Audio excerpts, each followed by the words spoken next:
les CM2 de retour avec une vidéo sur la division. Alors comme je l'avais dit la dernière fois, aujourd'hui on va voir comment on gère le reste. Vous vous rappelez que j'avais parlé de ce petit espace que je vous demandais de laisser entre le chiffre des unités et la barre verticale qu'on va tracer.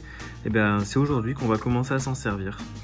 Donc on va commencer cette division comme d'habitude. Il n'y a aucune difficulté, il n'y a aucune subtilité pour le moment. Donc on va pouvoir prendre 7 ici puisque le diviseur c'est 4 et qu'il est inférieur.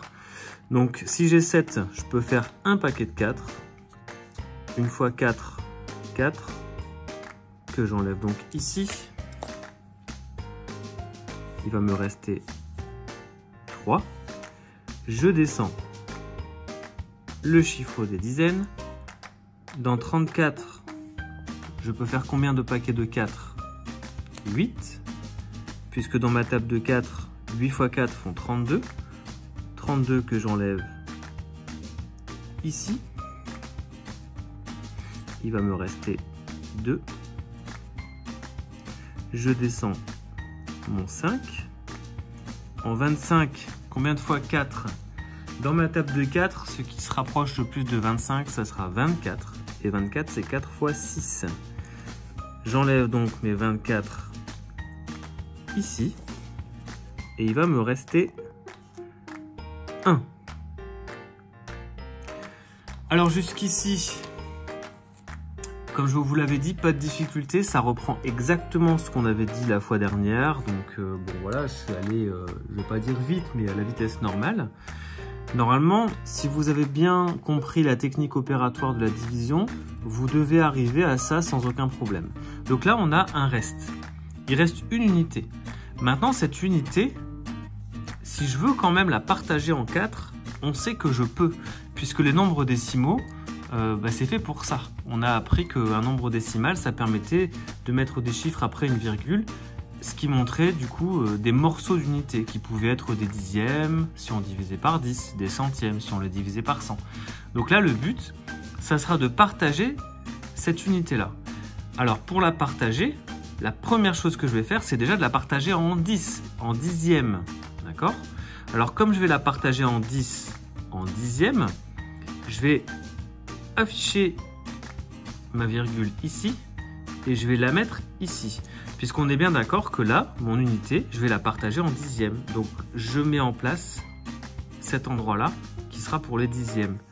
Je vais ajouter un chiffre dans ma colonne des dixièmes. Et je vais le descendre comme d'habitude. Et je me retrouve avec 10 dixièmes. Forcément, j'avais une unité. Et aujourd'hui, maintenant, plutôt, j'ai 10 dixièmes. Et en 10, je peux faire des paquets de 4. Alors, combien de dixièmes je peux... combien de paquets de 4 dixièmes je peux faire avec 10 dixièmes? Je peux en faire 2.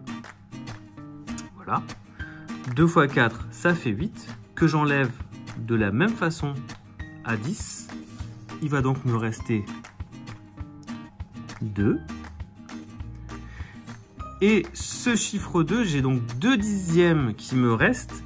Mais je voudrais encore les diviser. Voilà, je voudrais que ma division, elle tombe juste, qu'il n'y ait plus rien, qu'il ne reste plus rien. Ça veut donc dire que je vais devoir faire des centièmes cette fois-ci. Donc mes 2 dixièmes, je vais les diviser encore en 10 pour faire des centièmes. Donc je vais ajouter un 0 dans mes centièmes et une place ici dans mon résultat. Ce 0 des centièmes, je vais le descendre.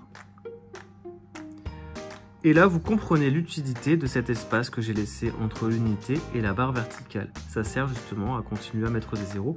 Et puis tout cet espace-là, on en a besoin jusqu'ici. Alors, dans ma table de 4, est-ce que j'ai un résultat qui s'approche ou qui est égal à 20? Oui, 5.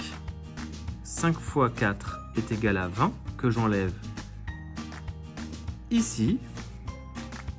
20 moins 20, 0. Ma division est terminée. Et en plus, il ne reste rien. J'ai donc un résultat qui s'arrête au centième. Mon résultat, c'est donc 186 unités et 25 centièmes. J'espère que ça a été assez clair pour vous. Je vais en refaire une juste pour l'exemple. Alors, cette fois-ci, on va diviser 457 par 6. Mon premier chiffre ne suffira pas puisque 4 est inférieur à 6, donc je vais devoir prendre 45. dans ma table de 6, ce qui se rapprochera le plus de 45, c'est 7 fois 6 qui sont égales à 42. Je les enlève, il me reste 3. Vous voyez que je ne trace plus mes traits parce que bah voilà, petit à petit on va se débarrasser de tout ça pour en arriver au stade dont je parlais la semaine dernière, c'est-à-dire sans soustraction. Alors aujourd'hui, comme on apprend une nouvelle technique, je l'ai refait quand même. Hein. Donc 45 moins les 42 que font 6 fois 7, il me reste 3. Je descends mon 7. Dans 37, combien de fois 6? Dans ma table de 6, ça sera 6 fois 6 qui font 36 que j'enlève ici. Il va donc me rester 1. En temps normal, j'aurais terminé, mais là, mon unité restante, encore une fois, je veux la partager. Je vais donc mettre mes virgules tout de suite. J'ajoute un 0 dans la colonne des dixièmes et je forme des dixièmes. Donc dans 10, combien je peux faire de paquets de 6? Je peux en faire 1. 1 fois 6, ça fait 6 que j'enlève ici. Il va me rester 4. Ces 4 dixièmes, je vais encore les partager. Donc je vais mettre un 0 cette fois-ci dans les centièmes que je vais descendre ici. En 40, combien j'ai 2 fois 6? Eh bien 6 fois 6, ça fait 36. Mais 7 fois 6, ça fait 42. Donc ça sera 6 fois. 6 fois 6, 36 que j'enlève ici. Et il me reste 4. J'arrête ici.